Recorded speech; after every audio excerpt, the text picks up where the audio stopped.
Hello everyone, my name is Rajababu Kushwaha and I am a student of BSc Honors Agriculture final year JNKVB college of agriculture Rewa. दोस्तों, आज मैं आपके सामने एक presentation लेकर आया हूँ। इसका टॉपिक है पॉलिनेशन एंड इट्स टाइप्स। और इस वीडियो में हम कवर करने वाले हैं फर्स्ट, पॉलिनेशन क्या है। सेकंड, पॉलिनेशन क्यों आवश्यक है। पॉलिनेशन के प्रकार, सेल्फ पॉलिनेशन को बढ़ावा देने वाले कारक या मैकेनिज्म, पॉलिनेशन के एजेंट्स, पॉलिनेशन के आधार पर फसलों का वर्गीकरण।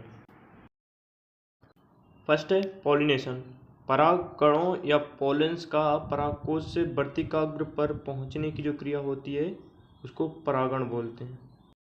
यह क्रिया एक ही फूल में या अलग अलग फूलों में और इसके साथ ही एक ही पौधे में भी हो सकती है और अलग अलग पौधे के फूलों में भी हो सकती है। जैसा कि आप यहाँ पे फोटो में देख पा रहे हो, यहाँ पे अलग अलग फ्लावर हैं दो, उनके बीच में पॉलिनेशन हो रहा है। तो नेक्स्ट आगे बढ़ते हैं, पॉलिनेशन क्यों इम्पोर्टेंट है। तो इसमें सबसे पहला मेन इम्पोर्टेंट पॉइंट तो ये है कि पॉलिनेशन प्लांट रिप्रोडक्शन के लिए बहुत ज़्यादा ज़रूरी है, अर्थात उसकी जो अपनी पीढ़ी बढ़ाने के लिए या इस वर्ल्ड में अपनी एग्जिस्टेंस को बनाए रखने के लिए बहुत ज़्यादा ज़रूरी है पॉलिनेशन। सेकंड है प्रोडक्शन के लिए, क्योंकि बिना पॉलिनेशन के फ्रूट का बनना पॉसिबल नहीं है, इसलिए पॉलिनेशन बहुत ज़्यादा आवश्यक है। नेक्स्ट है types of pollination.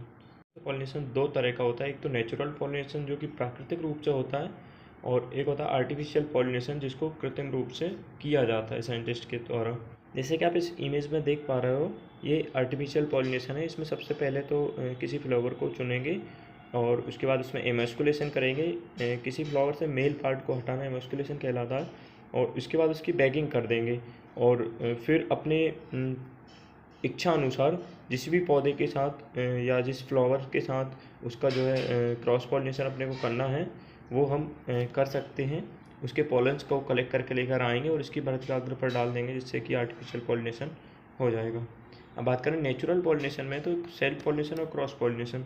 Self pollination mean एक ही फूल के परागकोश से निकले हुए पराग का उसी फूल के वर्तिकाग्र पर पहुंचकर उसे पॉलिनेट करेंगे, इसे सेल्फ पॉलिनेशन या फिर ऑटोगेमी बोलते हैं।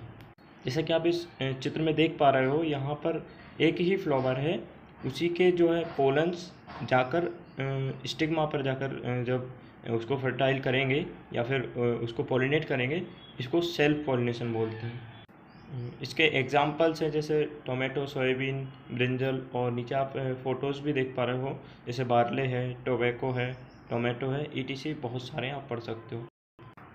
सेल्फ पॉलिनेशन का एक टाइप हो गया ऑटोगेमी, और इसी का एक और टाइप होता है जो कि गाइटोनोगेमी होता है, अर्थात एक ही प्लांट के दो अलग अलग फ्लावर्स के बीच में जब पॉलिनेशन होगा, इसको गाइटोनोगेमी बोलते हैं। इसमें भी समान आनुवंशिक परिणाम मिलते हैं। जैसे कि आप इस चित्र में देख पा रहे हो, यहाँ पे जो है मेज का प्लांट है, ऊपर एंथर है जहाँ से पॉलन्स आएंगे, और नीचे जो है स्टिग्मा है जहाँ पर फीमेल पार्ट है, उस पर आकर जो है इसको पॉलिनेट करेंगे, इसको गाइटोनोगेमी बोलते हैं। नेक्स्ट है क्रॉस पॉलिनेशन। किसी एक पौधे के फूल के परागकोश से परागकण किसी दूसरे पौधे के फूल के वर्तिकाग्र पर पहुंचना क्रॉस पॉलिनेशन कहलाता है। इसमें अलग अलग फ्लावर्स होंगे और अलग अलग प्लांट के फ्लावर्स होंगे। इसमें जो है पोलन ट्रांसफ़र के लिए मीडियम या एजेंट की आवश्यकता होती है। और क्रॉस पॉलिनेशन के बारे में अगर आप अच्छे से डिटेल में पढ़ना चाहते हैं तो इसकी वीडियो ऑलरेडी 2 दिन पहले ही एक इसी चैनल पर आ चुकी है, आप चाहे तो उसको दे सकते हैं। नेक्स्ट है मैकेनिज्म प्रोमोटिंग सेल्फ पॉलिनेशन, अर्थात सेल्फ पॉलिनेशन को बढ़ावा देने वाले कारक है मैकेनिज्म।